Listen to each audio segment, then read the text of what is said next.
हमें बीमारी समझ में आ गई समाज की क्या है। ध्यान देना, सारी बीमारी समझ में आ गई समाज की कि क्या है कि बच्चे आजकल सत्कार नहीं करते। सबको बात समझ में आ गई, पर इसकी वजह क्या है? इसकी वजह क्या है और इसका हल क्या है? ये बहुत जरूरी है। यह प्रकरण अगर यहीं खत्म कर दें तो बात नहीं बनेगी। इसकी वजह क्या है और इसका हल क्या है, पहले समझते हैं वजह। देखिए, आज की मां सुबह उठते टीवी सीरियल लगा लेती है, रात को सोने तक टीवी सीरियल देखती है। उन टीवी सीरियलों में क्या होता है? ध्यान देना, क्या आता है? घर घर की कहानी क्या आता है? जितनी लड़ाइयां झगड़े उन टीवी सीरियलों में दिखाई जाती है, साथ संगत जी महाभारत के युद्ध में भी नहीं दिखाए गए। इतने झगड़े, मन में क्या बसेगा? शक का स्वभाव। ऐसी मां अपनी बेटी को यह नहीं सिखाएगी कि सास को मां समझना, वो यही कहेगी सास को सास ही समझना।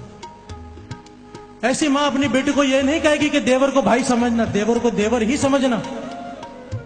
ऐसी मां कभी सही शिक्षा दे ही नहीं सकती।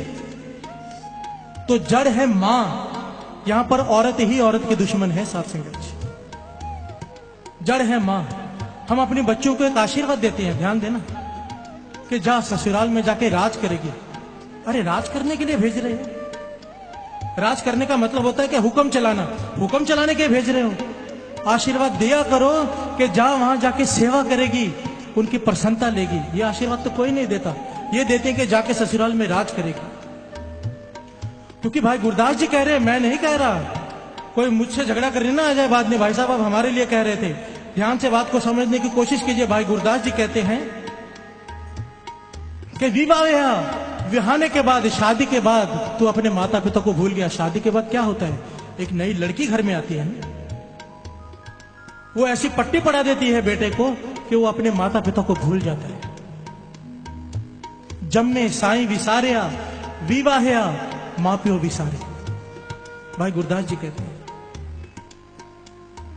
मेरी बात को गहराई से समझने की कोशिश करना। हम क्या सिखाते हैं, पर हमें शिक्षा कहां से लेनी है? शिक्षा कहां से लेनी है? शिक्षा लेनी है गुरु साहब जी से। गुरु हरगोविंद साहब जी महाराज, 6वें गुरु नानक, जब अपनी बेटी की शादी की तो 2 वचन दिए उसे। ये वचन अगर आज की मां अपनी बेटी को दे दे, उसे सिखा दे बचपन से, ये वृद्ध आश्रम बंद हो जाएंगे। सच कहता हूं साथ संगत, ये हल है। क्या हल है? 2 पंक्तियां पढ़ ले फिर समझाता हूं। मां प्यो दे उपकार विसार, मां प्यो दे उपकार विसार, मां प्यो दे उपकार विसार, मां प्यो दे उपकार विसार। 6वें गुरु नानक गुरु हरगोविंद साहब जी महाराज अपने बेटी को कह रहे हैं शादी के वक्त, पहला वचन कहने लगे, ये 2 वचनों की पालना करना सौरे घर में जाकर। क्या? सौरे घर में जब सब सो जाएं, ध्यान देना, जब सब सो जाएं, उसके बाद घर का सारा काम समेट कर फिर सोना। ध्यान देना, क्या कह रही है अपने बेटे से?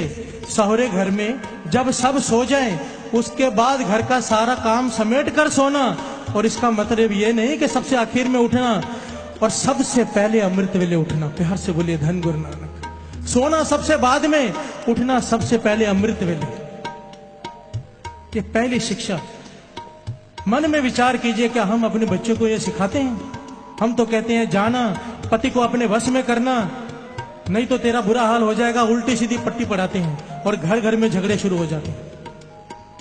दूसरा वचन 6वें गुरु नानक गुरु हरगोविंद साहब जी का अपनी बेटी को, दूसरा वचन, कि जहां भी तेरे सास सहुरे की निंदा होने लगे, ध्यान देना, जहां पर भी तेरे सास सहुरे की निंदा होने लगे, उस जगह से फौरन उठ जाना।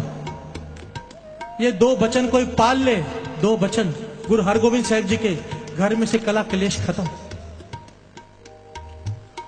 आजकल की लड़कियां अपनी सहेलियों के साथ बैठकर सहुरे सास की निंदा ही करती हैं, स्पेशली बैठकर। और गुरु हरगोविंद साहब जी कहते हैं, जहां भी सास ससुर की निंदा होने लगे, वहां से उठकर चली जाओ।